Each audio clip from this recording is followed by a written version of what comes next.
Hi, I'm Rick. Welcome to my Around the World adventure. In this week's episode, I'm in...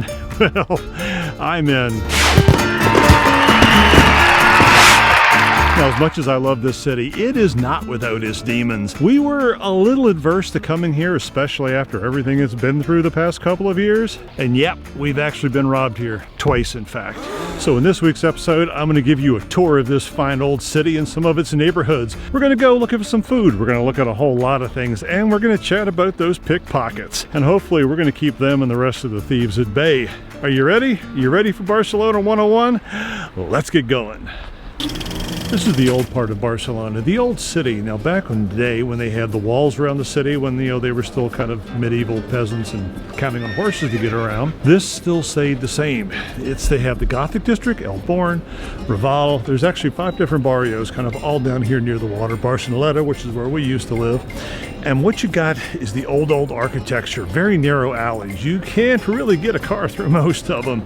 This is also the pickpocket central zone, which is why I'm kind of walking around with my hand down where my money is, just to make sure they don't get it. But it is a great place for shopping, a great place for food, lots and lots of outdoor cafes. It's also where all the tourists are, and where everybody who wants your money that you worked hard for is going to come get. So let's take a little tour of the place, but just keep your hand on your pocket. By the way, wallets never ever go in your back pocket. Always in the front, or somewhere that they can't reach, or if they are going to reach it, that maybe you'll enjoy it.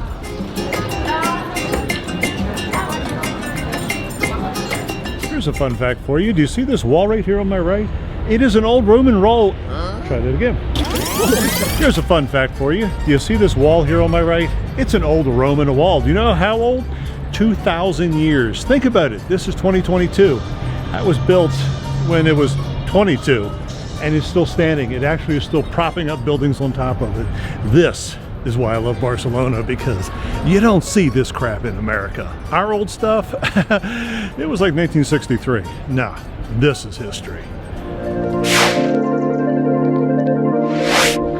Can't go that way. You know, in all the time that I have been in Barcelona, I have never come up here to Park Güell. Güell. I don't know how you pronounce it.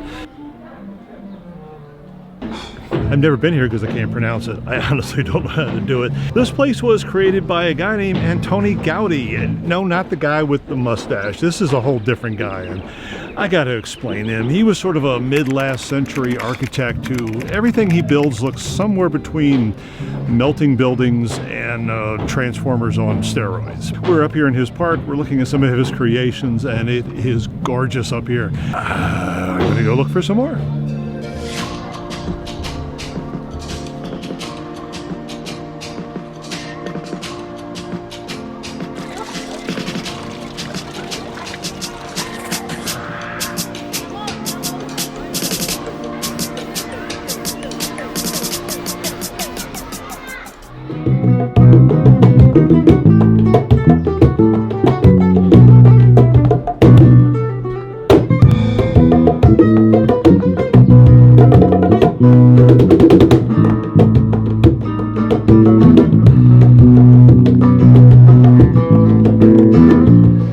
Okay, if you've been to Barcelona or know anything about Barcelona, you know Gaudi from the Sagrada Familia. That's the giant cathedral that, well, it looks like it's melting. It's been built for a couple of hundred years, and it was due to be finished in 2020. It's probably done now. Haven't been over there yet. He also has a bunch of buildings, a whole bunch of apartments, and he's got this place. Park Güell was supposed to be this Gaudi-inspired neighborhood overlooking the city. It never got finished, and now they just kind of turned it into, well, a tourist attraction. But it is really gorgeous. There are great views from up here, and I don't know where else to explore, but you and I, we're going to go find some nooks and crannies.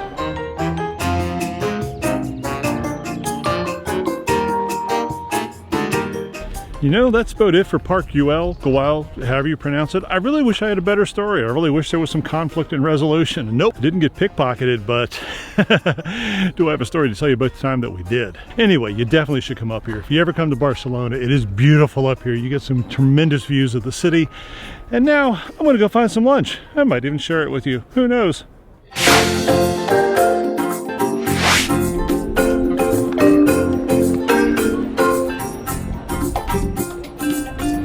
Okay, let's see if I can explain why I love Barcelona so much. And it has a lot to do with this old town right here. It is smelly, to be honest. Sewer systems back up quite often here, and there is a kind of a Barcelona smell that you get. It's crowded, it is full of pickpockets, as we've been mentioning throughout this video, but it is also full of everything else. It has got restaurants, food, shops, you name it, people. Every single language you can think of is spoken here. Every single culture winds up here, and it all just sort of blends into this amalgamation of incredibleness.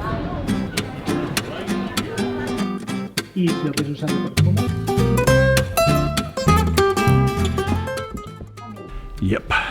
Nikki's shopping again. Not for shoes this time, but for tchotchkes. So, welcome to the Rick Higgins channel, where Nikki's back there listening to me complaining about her. No, I'm not complaining. It's good to keep the economy alive. Otherwise, you know, how would Barcelona ever make it without her?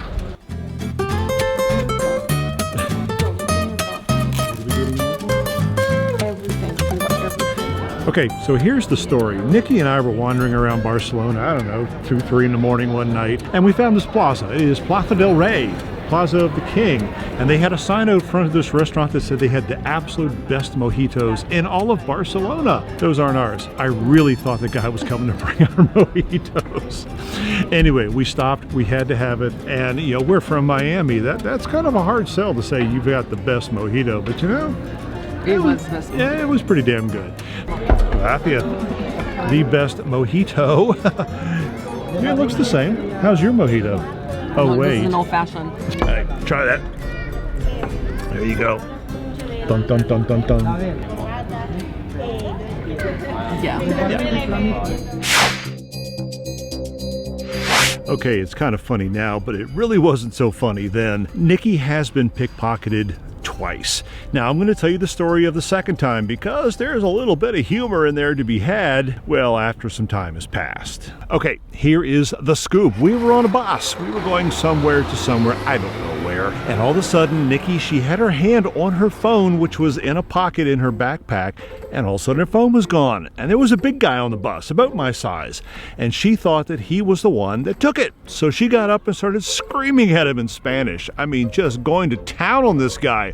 Now, here's my problem. My Spanish is only good enough to order food and beverage. I had no idea when I was supposed to jump in, when I was supposed to be chivalrous. Was I just supposed to sit back and let Nikki kick this guy's ass? I had no idea what was going on.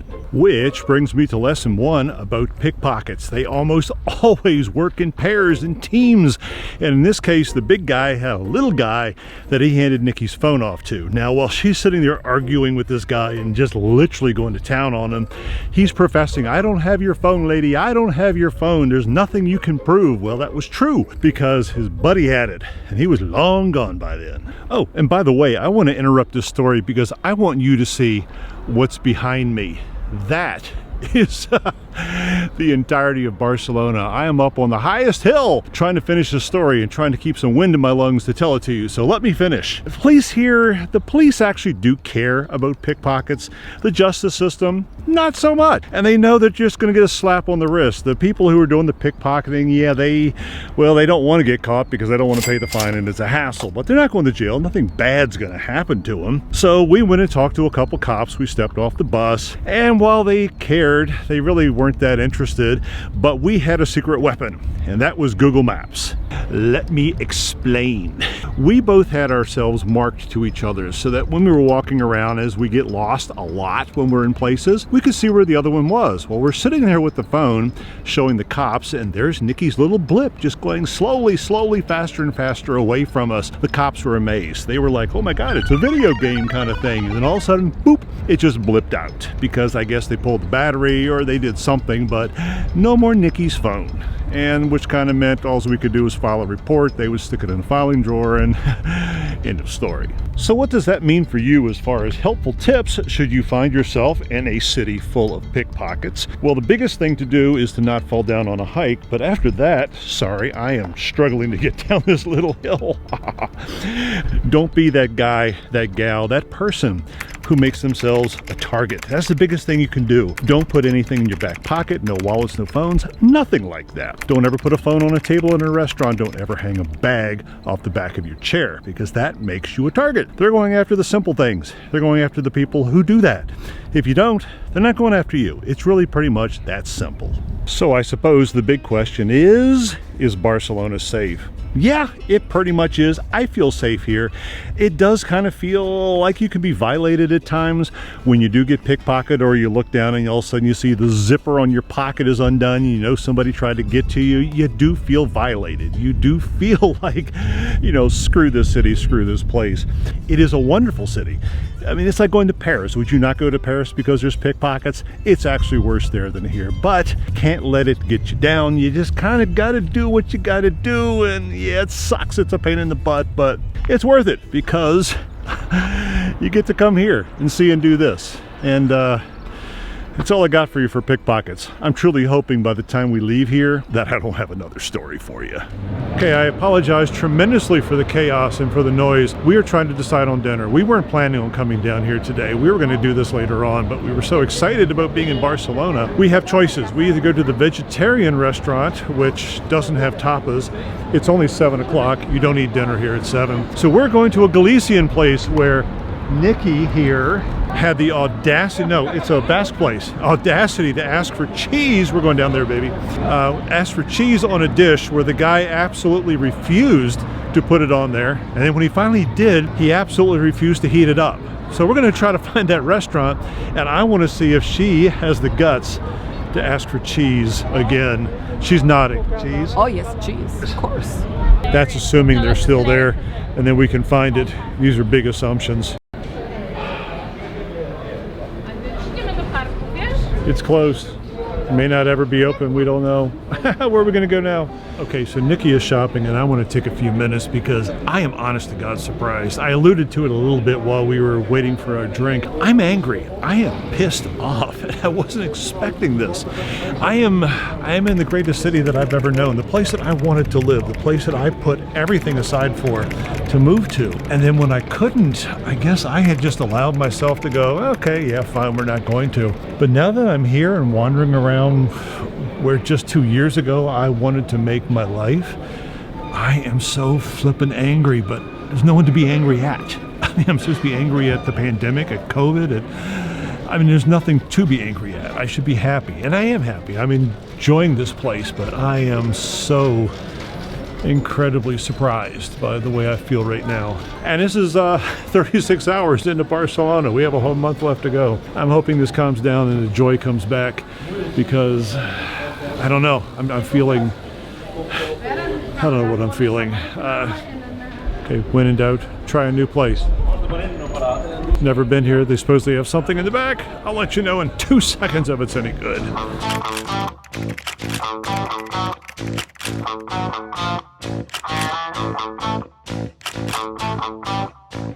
Okay, tapas are done, and Barcelona is thriving.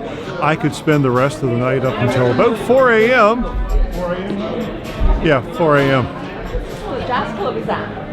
Okay, the night is not over. I have late breaking news.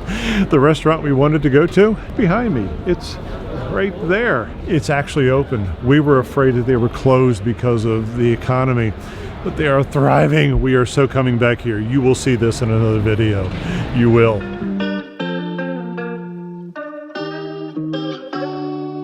This is probably the most surreal video I have ever made. I don't know what is going on with my emotions. We've been finding places that I remember from my past. That restaurant that we just were in, we were talking to the son, the father who used to run the place, and yeah, they're still open, but it's still kind of bittersweet sad. And all of a sudden, it hit me 2 hours ago that how much anger I had at, not being able to enjoy Barcelona, to everything that was taken away from me. And now all of a sudden, it just hit me equally as strongly that I'm back home. I'm back where I need to be. And, oh Lord, I don't know what's going on right now, but I'm back.